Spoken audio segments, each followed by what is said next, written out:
mule is an animal whose parents are a horse and a donkey. Let's see mule. देखो mule क्या होता है, मैं choose कर लूं रेड, इट्स बेटर। म्यूल बोलते हैं एक जाति होता है खच्चर। जो वो खच्चर क्या होता है, गधा के जैसा एक जाति होता है उसका। देखिए इस लाइन में दिया हुआ है, ए म्यूल खच्चर को बोलते हैं, इज एन एनिमल, एक जानवर होता है, हुज हुज मतलब होता है जिसका, जिसका जनरल नियम है सजीव के लिए जिसका के लिए हुज लगाते हैं, और निर्जीव के लिए हुज भी लगा सकते हैं और ऑफ विच भी कर सकते हैं। Okay, a mule is an animal whose parents are a horse and a donkey. तो हॉर्स घोड़ा और डंकी गधा के मेल से जो बच्चा पैदा होता है वो होता है म्यूल। तो मैं उम्मीद करता हूं कि आप समझ गए होंगे कि म्यूल क्या होता है। वैसे हिंदी में उसको खच्चर बोलते हैं। इफ यू आर म्यूलिस, अगर आप म्यूलिस है, जिसका सिनोनिम्स होता है स्टबॉर्न। स्टबॉर्न मतलब जिद्दी। देखो ये हिंदी में भी हम लोग बड़ा यूज करते हैं, बड़ा खच्चर है, कोई बड़ा बदमाशी करता है तो कहते हैं ना बड़ा खच्चर है। खास करके कोई चीज जिद कर किए हुए रहता है, कोई बात कहो नहीं करेगा, नहीं सुनेगा, नहीं मानेगा, तो बड़ा खच्चर है। तो इससे बन गया म्यूलिस। म्यूल्स मतलब म्यूल मतलब खच्चर जानवर, और उससे बन गया म्यूलिस मतलब म्यूल के जैसा व्यवहार है। तो स्टबर्न जिद्दी, तो हम म्यूलिस का साइन क्या हो जाएगा, जिद्दी हिंदी में और स्टबर्न इंग्लिश में। मतलब you behave like a mule, अर्थात आप एक म्यूल की तरफ व्यवहार करते हैं, खच्चर की तरफ व्यवहार करते हैं। दैट इज अर्थात यू अनरीजनेबली, देखो रीजनेबल मतलब होता है उचित और अनरीजनेबल मतलब अनुचित। एलवाई सफिक्स लग गया तो अनुचित तरीके से। इसमें देखो प्रीफिक्स अन है, रूट रीजनेबल है और एलवाई सफिक्स है। अनरीजनेबली मतलब हो गया अनुचित तरीके से। दैट इज अर्थात you unreasonably refuse to agree, सहमत होने से इनकार कर देते हैं। देखो रिफ्यूज मतलब क्या होता है, इनकार करना। रिफ्यूज मीन्स इनकार करना। एग्री मतलब सहमत, तो सहमत होने से इनकार कर देते हैं with the wishes of others, दूसरों की इच्छाओं का। अगर आप किसी दूसरे की इच्छा नहीं मानते हैं तो आपको क्या कहेगा, ये बड़ा खच्चर है, सुनता ही नहीं है। ए म्यूलिस ऑब्स्टिनेंसी, देखो यहां भी जो वर्ड है ऑब्स्टिनेंट से बना हुआ है। ऑब्स्टिनेंट मतलब होता है जिद्दी, ठीक है। तो साइनो देखो हो गया म्यूलिस, स्टबर्न, ऑब्स्टिनेंट। तो ए म्यूलिस ऑब्स्टिनेंसी मतलब कि एक खच्चर वाली जिद्दीपन, मतलब एकदम बेकार सी वाली जिद्दीपन, इज नॉट डिजायरेबल। यहाँ ये इंपॉर्टेंट वर्ड है, आपको बार बार देखने को मिल सकता है। डिजायरेबल मतलब होता है वांछनीय। अभी आपको ये मालूम होना चाहिए वांछनीय क्या होता है, वांछनीय। यू नो व्हाट इज वांछनीय। वांछनीय क्या होता है, जो अच्छा हो। वांछनीय का मतलब हो गया जो सही हो, अच्छा हो। कहते कि देखो इस तरह के व्यवहार डिजायरेबल है, मतलब इस तरह के व्यवहार वांछनीय है, सब लोग चाहते हैं कि ऐसा व्यवहार हो। और इसी में डिजायरेबल से पहले अन लगा दोगे तो बन जाएगा अनडिजायरेबल। अनडिजायरेबल का मतलब हो जाएगा अवांछनीय, मतलब यह व्यवहार ठीक नहीं है। तो अवांछनीय मतलब हो गया जो सही नहीं है। तो आई होप कि आपको वांछनीय और अवांछनीय समझ में आ गया। डिजायरेबल मतलब जो आपसे उम्मीद की जाती है जैसा व्यवहार करने का वैसा करते हैं तो कहते हैं डिजायरेबल है, इच्छित है। और जैसा उम्मीद नहीं की जाती है और वैसा व्यवहार करते हैं तो ये गलत है, अवांछनीय है। तो आई होप कि आपको बढ़िया से समझ में आ गया। इन ए मल्टी कल्चरल, देखो इसमें भी प्रीफिक्स है मल्टी। मल्टी मतलब होता है बहुत, एक से अधिक, बहु। कल्चर मतलब क्या होता है, संस्कृति। तो बहु संस्कृति सोसाइटी, हमारे देश में क्या है, बहुत सारा अलग अलग तरह की संस्कृति है। We can not afford to be mulish, देखो यहाँ एफोर्ड वर्ड को आपको सीखना पड़ेगा। So let me do something in detail.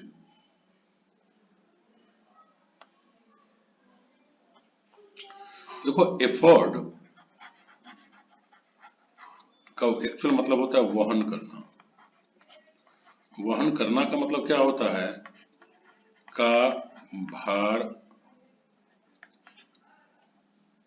ये भार नहीं, उठाना,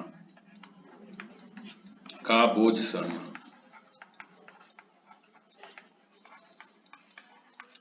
ठीक है, अब देखते हैं ये कब यूज करते हैं। Can not afford to.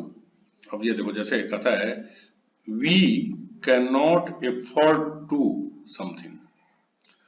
अब जैसे इसका टर्म सीख लो, we cannot afford to dash. मतलब एफोर्ड मतलब होता है वहन करना, टू, अब मान लो कोई नुकसान होने वाला है तो उसको हम कहते हैं भाई you cannot afford to this loss. मतलब अगर ये नुकसान हो गया तो फिर तुम्हारा काम नहीं चलेगा, मतलब बहुत बड़ा नुकसान हो जाएगा। तो ये कैन नॉट एफोर्ड टू का मतलब हो गया इतना बड़ा नुकसान जिससे कि काम नहीं चल पाना, ठीक है, या बहुत बुरी स्थिति मिला देगा, इसलिए इस तरह का टर्म यूज किया जाता है। जैसे आई कैन नॉट, मान लो कि मैं कहता हूँ कि कोई बोलता है कि भाई मेरे घर में शादी है, आप 10 दिनों के लिए आ जाओ। तो मैं कहता हूँ उसको कि यार एक दिन के लिए तो मैं आ सकता हूँ, but I can't afford to be there for 10 days. मतलब कि मैं अगर 10 दिन चला गया, उसकी वजह से जो नुकसान मेरा होगा वो मैं नहीं सह सकूंगा, उसका वहन नहीं कर सकूंगा। आई होप कि अब समझ में आ गया आपको होगा। We can not afford to be mulish, मतलब कि हम जिद्दी होकर के एफोर्ड नहीं कर सकते हैं। जैसे आपको मैं बताता हूँ, कोई कस्टमर है आपका, उसके साथ आप सही व्यवहार नहीं करते हैं, तो कोई कहता है भाई you can not afford to behave badly with your customers. मतलब क्या, अगर तुम इस तरह से बुरी तरह से व्यवहार करते रहोगे अपने कस्टमर से तो फिर तुम्हारा इतना बड़ा नुकसान होगा जिसको तुम वहन नहीं कर सकते हो। तो ये हो गया। We must try to imbibe. देखो इम्बाइब वर्ड पहले आया हुआ है आपको आई वाले में, और इम्बाइब का मतलब होता है आत्मसात करना, सोख लेना, सीख लेना। ठीक है, आत्मसात करना, सीख लेना, सोख लेना, लर्न करना। We must try to imbibe whatever is good from other cultures. हमें जो कुछ भी दूसरे कल्चर से अच्छा मिले लगे, हमें सीख लेना चाहिए, आत्मसात कर लेना चाहिए, एक्सेप्ट कर लेना चाहिए। तो इम्बाइब का साइन हो एक्सेप्ट भी हो सकता है। If we refuse to agree to something, अगर हमें किसी की बात पे असहमति दर्शाना है, हमें सहमत नहीं होना है या सहमत होने से इनकार कर देना है, we must have a reason for it. तो हमें इसके लिए कोई कारण होना चाहिए। सीधा हम कह देंगे आपसे सहमत नहीं है, भाई क्यों नहीं है, इसका कोई कारण तो होगा। चलिए आगे देखते हैं। ए मल्टीकल्चरल,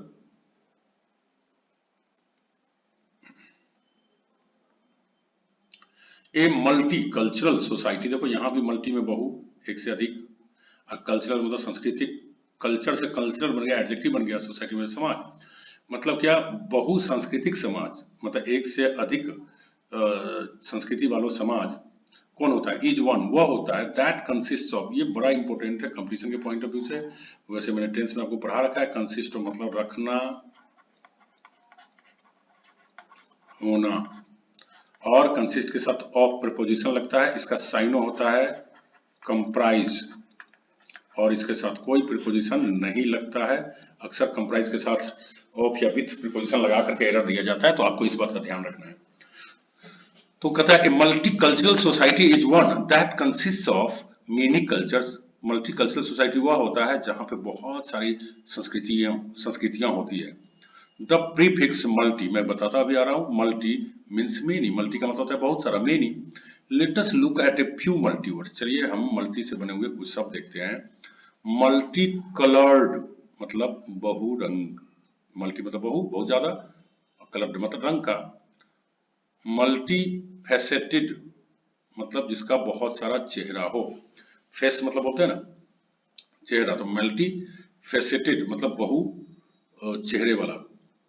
मल्टीफेरियस, देखो ये क्या है, मल्टीफेरियस वर्ड जो है, many in number end of many different kinds. Multifarious मतलब जो बहुत तरह के काम करता हो। अब कभी कभी जैसे कोई कपड़ों बेच लिया, ठंडा के मौसम में आया तो चाय कॉफी बेच लिया, गर्मी के मौसम आया तो ठंडा बेच लिया। मल्टीफेरियस है, बहुत सारा काम करता है, बहुत तरह के काम, भिन्न भिन्न तरह की चीजों को करता है, तो क्या कहता है मल्टीफेरियस एडजेक्टिव है।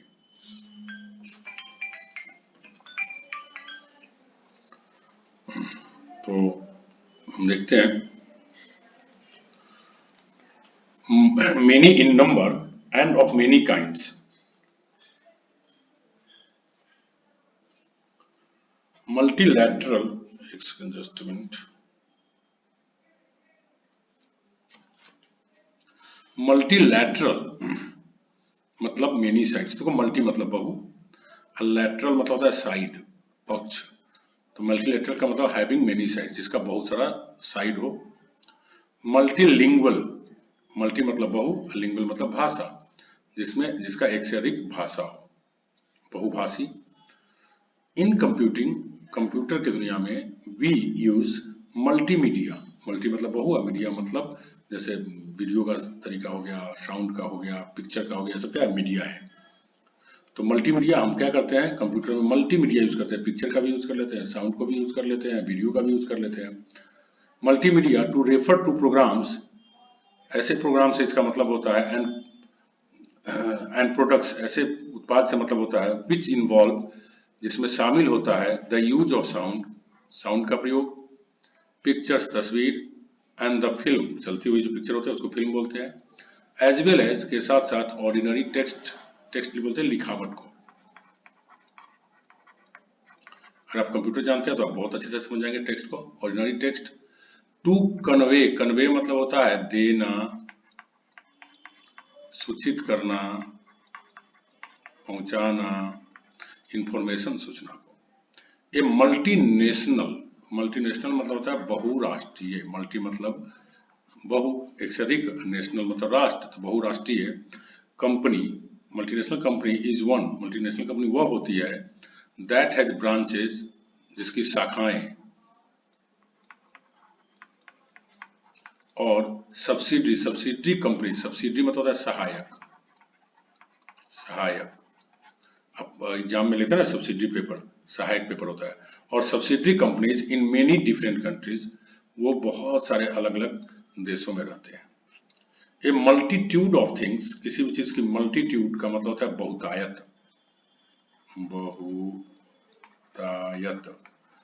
जैसे ऑफ थिंग्स और people is a very large number of them, कोई भी चीज, जैसे बहुत, कोई चीज बहुत बड़ी मात्रा में है या लोग बड़ी बड़ी संख्या में है, तो हम क्या कहते हैं मल्टीट्यूड, मल्टीट्यूड मतलब बहुतायत है। This teacher, sorry, this teacher mumbles her lecture, so I must sit, let's see, this teacher, यह शिक्षक, mumbles, mumbles मतलब बुदबुदाना, मुंह के अंदर ही बोलना, बुदबुदाना। हर लेक्चर, वो जो टीचर जो है अपना लेक्चर देती है, भाषण देती है, पढ़ाती है, क्लास लेती है, उसमें क्या करती है बुदबुदाती है, मतलब उसकी आवाज स्पष्ट नहीं रहती है। So I must seat in the front bench, इसलिए मुझे सामने वाले बेंच पे बैठना चाहिए, क्योंकि मुझे समझ नहीं आएगी। इफ यू मम्बल, अगर आप मम्बल करते हैं मतलब बुदबुदाते हैं, यू स्पीक वेरी क्विकली, आप बड़ी तेजी से, एंड अनक्लियरली, अस्पष्ट रूप से बोलते हैं, सो दैट, ताकि, your words are difficult to understand, आपके शब्दों को समझना मुश्किल हो जाए। But I can't munch patties in front bench, लेकिन टीचर के सामने फ्रंट वाले बेंच पे बैठ जाएंगे तो पैटिस कैसे चबाएंगे, पैटिस खाने वाला होता है ना पैटिस, अब मंच मत होता है चबाना। अब सामने वाले बेंच पे आप बैठ जाओगे तो टीचर देखेंगे, चबाएंगे, फिर पकड़ा जाओगे, फिर पिटाई लगेगी। तो but I can't munch patties in the front bench. If you munch, अगर आप मंच करते हैं समथिंग, किसी भी चीज को जो हार्ड है, you eat it with a strong movement of the jaw और मेकिंग ए नॉइज। जब भी आप मंच करते हैं, चबाते हैं, तो चबाने के साथ क्या होता है, एक आपके जबड़ा, जॉ मीन्स जबड़ा, आपके जबड़ा के चलने की आवाज, मूवमेंट होती है, हलचल होती है, और उससे क्या होता है, एक शोर पैदा होता है। तो शोर पैदा होगा, मुंह चलने की आवाज आएगी, तो फिर क्या होगा, पकड़े जाओगे। I would rather not attend the Mandan lecture, देखो वुड रैदर इच्छा जाहिर करने को, ज्यादा बेहतर होगा, अच्छा होगा, अच्छा होगा। कहता है I would rather not attend, अच्छा होगा कि मैं अटेंड ही नहीं करूं the Mandan lecture. Mandan lecture मतलब बोरिंग, देखो रोज रोज की एक ही जैसी चीज, ठीक है। तो हम कह सकते मंडन मतलब रोजमर्रा वाली, रोजमर्रा की बोरिंग मतलब नीरस class. That which is mundane, जो मंडेन है, इज वेरी ऑर्डिनरी, बहुत साधारण है, and not at all interesting, बिल्कुल भी रोचक नहीं है, और अनयूजुअल, असाधारण नहीं है। The lecture will be on the same old topic, ये जो भाषण होगा ना बस वही पुराने वाली टॉपिक पे होगा, म्यूनिफिसेंस ऑफ नेचर। म्यूनिफिसेंस मतलब होता है उदारता।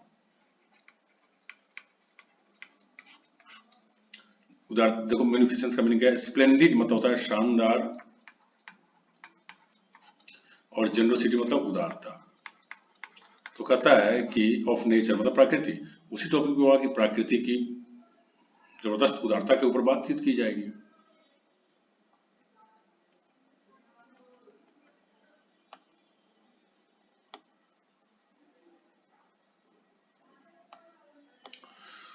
The murk is darkness, dark water और thick mist that is very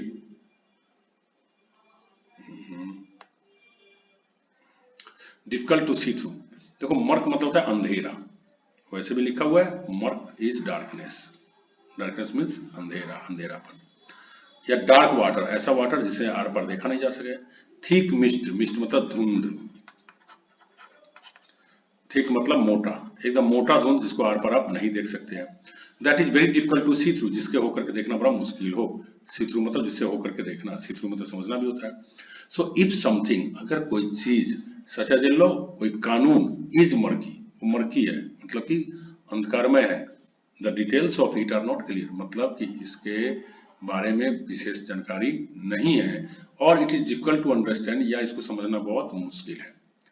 darkness has evil connotations, तो कोनोटेशंस मतलब क्या होता है, अर्थ। आप जब मैं रूट वर्ड की क्लास लेता हूं तो उसमें स्पेशली वर्ड्स के बारे में बताता हूं कि कोनोटेशन होता है, सिमेंटिक होता है, तो इसके बारे में आप उसमें पढ़ते हैं। तो कोनोटेशन में क्या होता है, आशय, कोई भी बात बोलते हैं तो बोलते कुछ और है, कई बार आशय कुछ और रहता है। तो कोनोटेशन का मतलब होता है आशय। तो जब भी हम डार्कनेस की बात करते हैं तो डार्कनेस का आशय होता है बुरे चीजों से। देखो कहते हैं ना अंधकार में, जैसे दीपावली पे या कई पर्व त्योहार में हम क्या कहते हैं कि अंधेरा पे रोशनी की जीत, अंधेरा पे प्रकाश की जीत। तो प्रकाश को किससे संबोधित किया गया है, भगवान से, अच्छाई से। और डार्कनेस को किससे संबोधित किया गया है, शैतान से। इविल मतलब बुराई। तो डार्कनेस का संबंध किससे है, जब भी हम डार्कनेस कहते हैं तो उसका आशय क्या निकलता है, बुराई से। द सजेस्टेड और implied meaning of a word, तो कहता है कि कनोटेशन क्या होता है, एग्जैक्ट मीनिंग नहीं देता है, वो सजेस्टेड मीनिंग देता है, छिपा हुआ, इम्प्लाइड मतलब छिपा हुआ, हिडन मीनिंग देता है। सो ए मर्की एक्टिविटी, अगर कोई क्रियाकलाप मर्की है मतलब अंधकारपूर्ण है, मतलब कि बहुत स्पष्ट नहीं है, निराशाजनक है, और सिचुएशन स्थिति है, is one that is suspected to be dishonest, तो उससे पे उम्मीद की जाती है कि वह बेईमानी वाला होगा, और मोरली रॉन्ग या नैतिक रूप से गलत होगा। Mushrooms are fungi that can be eaten, आप जानते हैं मशरूम को हिंदी में मशरूम बोलते हैं, मशरूम का सब्जी बनता है, खाते हैं। गोबर छत्ता, गोबर छत्ता वाला आजकल बड़ा ट्रेंड हो गया, सुनते बहुत टेस्टी लगता है। I have eaten once but I don't like very much. तो कहता है मशरूम्स आर फंगी, फंगी एक प्रजाति होती है, ठीक है, इसका plural of fungus, fungus singular है या फंगी प्लूरल है। तो mushrooms are fungi that can be eaten, जिसे खाया जाता है। They grow and develop very quickly, ये उगाया और विकसित बहुत जल्दी होता है, बहुत आसानी से और बहुत तेजी से उगाया किया जा सकता है, इसको विकास किया जा सकता है। सो इफ एन इंडस्ट्री, अगर कोई उद्योग, और ए प्लेस, कोई जगह, मशरूम्स, मशरूम्स आता है मतलब कि तेजी से विकास कर रहा है, इट ग्रोज, यह बढ़ता है, और कम्स इनटू एग्जिस्टेंस, तो ये फ्रेज है, याद करना है। कम्स इनटू एग्जिस्टेंस मतलब अस्तित्व में आ जाना। अस्तित्व में आ जाना क्या होता है? अस्तित्व में आ जाना मतलब कोई चीज पहले नहीं था और अभी पूरा बढ़ के डेवलप हो गया। आप देखते हो पहले इस एरिया में कोई घर नहीं बना हुआ था, एकदम अब घर पे घर बन गया, मतलब कि सब घर के आ गया, कम्स इनटू एग्जिस्टेंस आ गया, अस्तित्व में आ गया वेरी क्विकली। तो हम कह सकते हैं कि houses are mushroom growing here, मतलब तेजी से, जिस तरह से मशरूम जल्दी फैल जाते हैं उस तरह से भी फैल गया। हाउसिंग सोसाइटीज, आपको मालूम है चाहिए हाउसिंग सोसाइटीज क्या है। आप देखते हो कि अपने देश में बहुत सारे हाउसिंग रियल एस्टेट की जो बिजनेस करते हैं, वो करते क्या है कि अपना घर बना लेते हैं, लोग उससे पैसा लेके फिर बेच लेते हैं, बड़ा बड़ा बिल्डिंग बनाते हैं, बेच लेते हैं। तो ये एक हाउसिंग सोसाइटीज है, ठीक है। और वहाँ पे सारी सुविधाएं देती है, पार्क होता है, स्विमिंग पूल होता है, स्कूल इवन होता है, प्ले ग्राउंड होता है, और उसके चारों तरफ बिल्डिंग्स बने होते हैं। तो ये हाउसिंग सोसाइटी होती है। फिर वो सब लोग जब रहते हैं एक साथ, तो वहाँ पर फिर गार्ड्स रख लेते हैं, और अगर बहुत बड़ा एरिया है तो फिर गवर्नमेंट भी उसमें पुलिस स्टेशन वगैरह भी दे देती है, बहुत तरह की सुविधाएं देती है, और उनका एक अलग सोसाइटी डेवलप होता है। तो that is called housing societies. Have mushroomed in मतलब कि तेजी से फैल गया है, इन ट्रांस यमुना एरिया। देखो ट्रांस मतलब होता है पार, उस पार।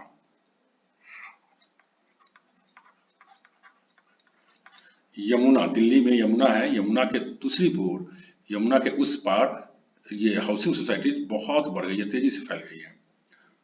Trans Yamuna area, Delhi. One day, एक दिन, I mustered, mustered courage, generally courage इसके साथ आता है, मस्टर मतलब जुटाना, करेज के साथ आ जाए तो क्या हो गया? साहस जुटाना। One day I mustered courage to buy an apartment, एक दिन मैंने एक अपार्टमेंट खरीदने के लिए साहस जुटाया, साहस किया। देखो अपार्टमेंट क्या होता है? बहुत बड़ी बिल्डिंग बनी होती है, उसका एक फ्लोर होता है, या जिसमें 2 कमरा, एक कमरा का अलग अलग अपार्टमेंट बना होता है, एक एरिया होता है जो आप उतना ही खरीद सकते हैं, पूरी बिल्डिंग लेने की जरूरत आपको नहीं है। So that is called apartment. Okay, तो I mustered courage to buy an apartment, मैंने एक अपार्टमेंट खरीदने के लिए करेज जुटाया। इफ यू मस्टर सपोर्ट, अगर आप समर्थन मस्टर करते हैं, स्ट्रेंथ ताकत को मस्टर करते हैं, एनर्जी को मस्टर करते हैं, मतलब यू गैदर आप इकट्ठा करते हैं, as much of it as you can, इतना जितना आप कर सकते हैं, in order to do something, कुछ करने के लिए।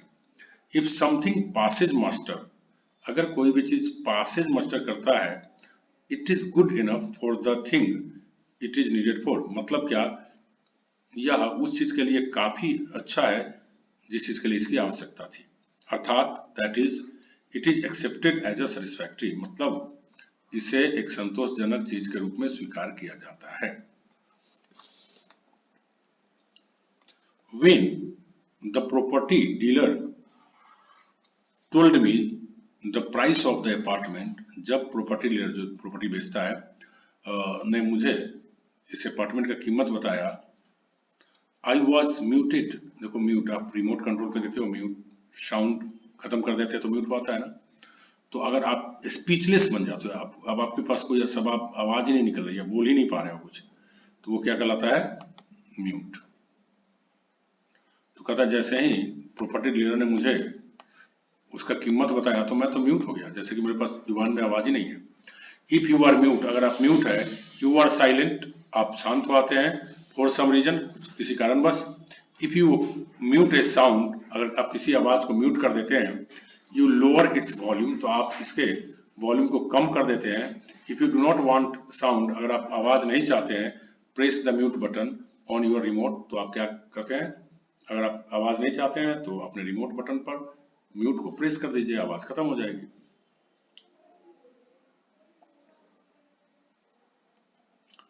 The thief was nabbed while trying to jump out of the window.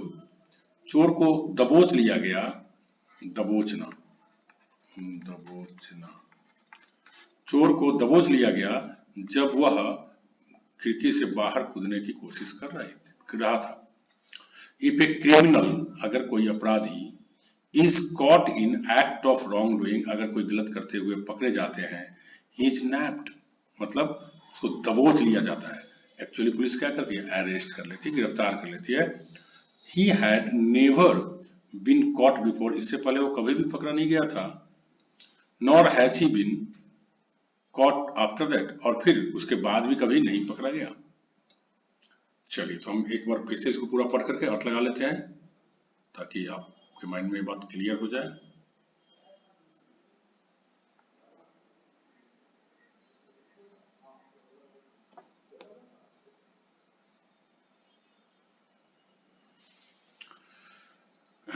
A mule is an animal whose parents are horse and a donkey. Mule means खच्चर एक वह जानवर होता है जिसके माता पिता घोड़ा एवं गधा होता है। इफ यू आर, अब एक गधा गुधा के आदमी के बारे में नहीं है, सचमुच के गधा एवं घोड़े से बना हुआ। इफ यू आर म्यूलिस, अगर आप म्यूलिस है मतलब आप स्टबॉर्न है, अगर आप जिद्दी है, you behave like a mule मतलब आप खच्चर की तरह व्यवहार करते हैं। दैट इज अर्थात you unreasonably refuse to agree with the wishes of others, अर्थात आप अनुचित तरीके से दूसरे व्यक्ति की इच्छाओं को से सहमत होने से इनकार कर देते हैं। ए म्यूलिस ऑब्स्टिनेंसी, एक खच्चर वाला जिद्दीपन, इज नॉट डिजायरेबल, वो अच्छा नहीं है। In a multicultural society we cannot afford to be mulish, एक बहुसंस्कृति वाले समाज में हम म्यूलिस होकर, हम जिद्दी होकर होने का नुकसान नहीं उठा सकते। We must try to imbibe whatever is good from other cultures, हम दूसरे कल्चर में, दूसरे संस्कृति में जो भी अच्छी चीजें हैं हमें उसे निश्चित रूप से आत्मसात करना चाहिए, सीखना चाहिए। If we refuse to agree to something, अगर हम कोई भी चीज पर सहमत होने से इनकार कर देते हैं, we must have a reason for it, हमारे पास इसका निश्चित रूप से कारण होना चाहिए। A multi cultural society is one that consist of many cultures, एक मल्टी कल्चरल सोसाइटी वह होता है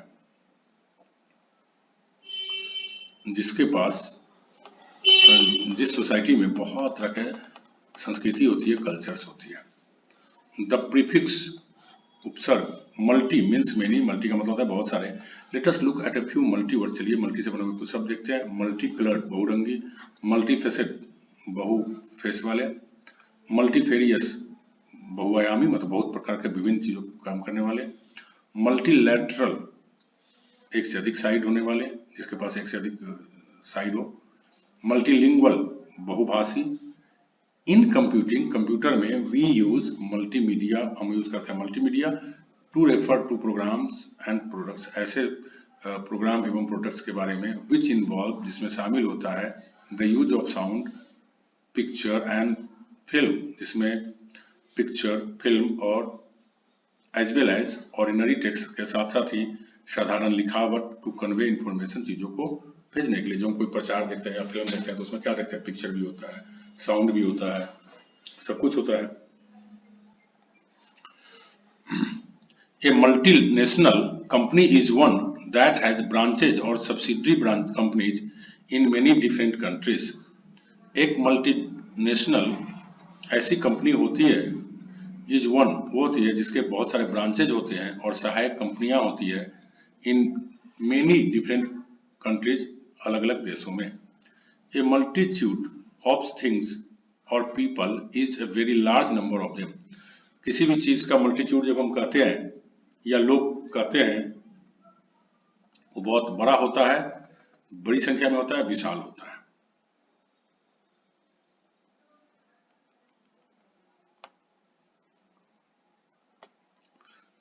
This teacher mumbles her lecture, so I must sit in front. शिक्षक जो है, जो पढ़ाती है, लेक्चर देती है, वो बुदबुदाती है, मतलब स्पष्ट उसकी आवाज नहीं रहती है, इसलिए मुझे सामने वाले बेंच पे बैठना चाहिए। If you mumble, अगर आप मम्बल करते हैं, you speak very quickly and unclearly, आप बहुत तेजी से और अस्पष्ट रूप से बोलते हैं, so that जिससे कि your words are difficult to understand, आपके शब्द समझना मुश्किल होता है। But I can't munch patties in front of bench, front bench, हम सामने वाले बेंच पे बैठ करके पैटिस खाने वाला होता है, उसको हम करकरा करके नहीं खा सकते, आवाज करते हुए नहीं खा सकते। इफ यू मंच समथिंग, और कोई भी चीज मंच करते हैं जो हार्ड होता है, you eat in with a strong movement of the jaw making a noise, तो आप क्या करते हैं, बहुत तेज साउंड पैदा करते हैं अपने जबड़े की, और जिससे कि पता चल जाएगा। I would rather not attend the Monday lecture, ये बोरिंग रोज के जो क्लास है उसको हमें क्लास अटेंड ही नहीं करना चाहिए।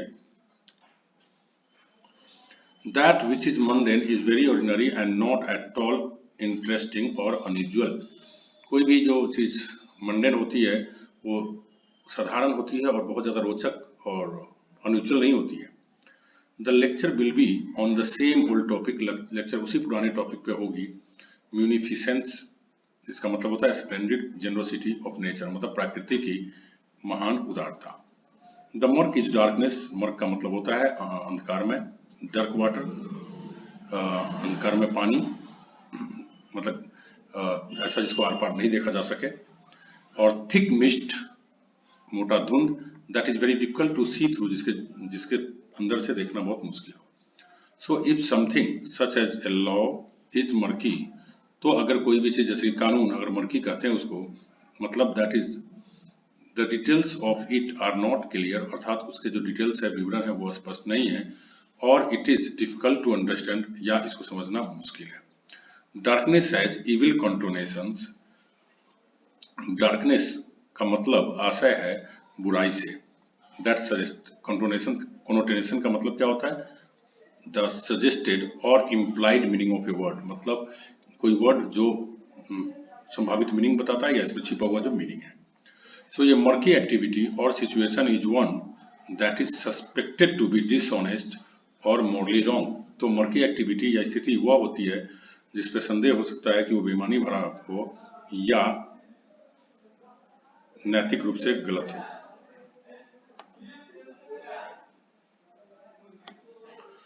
Mushrooms are fungi that can be eaten, mushrooms एक प्रकार के फंगी होते हैं जिसे खाया जा सकता है।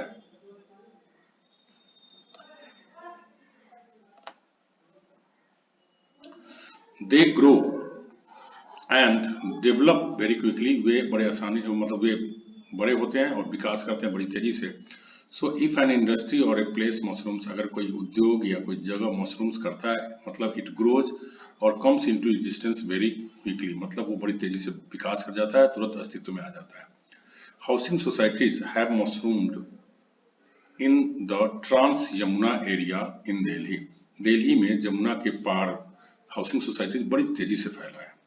वन डे, एक दिन, I mustered courage to buy an apartment, एक दिन मैंने साहस जुटाया एक अपार्टमेंट खरीदने के लिए। इफ यू मस्टर सपोर्ट, अगर सपोर्ट को मस्टर करते हैं, स्ट्रेंथ ताकत को मस्टर करते हैं, एनर्जी को मस्टर करते हैं। You gather as much of it as you can in order to do something, तो आप उतना इकट्ठा करते हैं जितना किसी चीज को करने के लिए चाहिए। इफ समथिंग पासेज मस्टर, अगर कोई भी चीज के लिए हम प्रयोग करते हैं इट पासेज मस्टर, मतलब जिसके लिए जितनी आवश्यकता है उतना कोई चीज है। It is good enough for the thing it is needed for, अर्थात कोई भी चीज करने के लिए जितनी आवश्यकता है उतना किसी चीज का होना। दैट इज, अर्थात इट इज एक्सेप्टेड एज रिस्पेक्टरी, अर्थात इसे संतोषजनक रूप में स्वीकार किया जाता है। When the property dealer told me the price of the apartment, जब प्रॉपर्टी डीलर ने मुझे अपार्टमेंट की कीमत बताई, आई वॉज म्यूटेड, मैं शांत हो गया। इफ यू आर म्यूटेड, अगर आप म्यूट हुआते हैं, you are silent for some reason, किसी कारणवश आप चुप हुआते हैं। If you mute a sound, अगर किसी चीज की आवाज को म्यूट करते हैं, यू लोअर इट्स वॉल्यूम, आप इसकी आवाज को कम कर देते हैं। If you do not want sound, अगर आपको आवाज नहीं चाहिए, press the mute button on your remote, तो आप अपने रिमोट पे म्यूट शब्द को क्या करिए, प्रेस कर दीजिए, दबा दीजिए।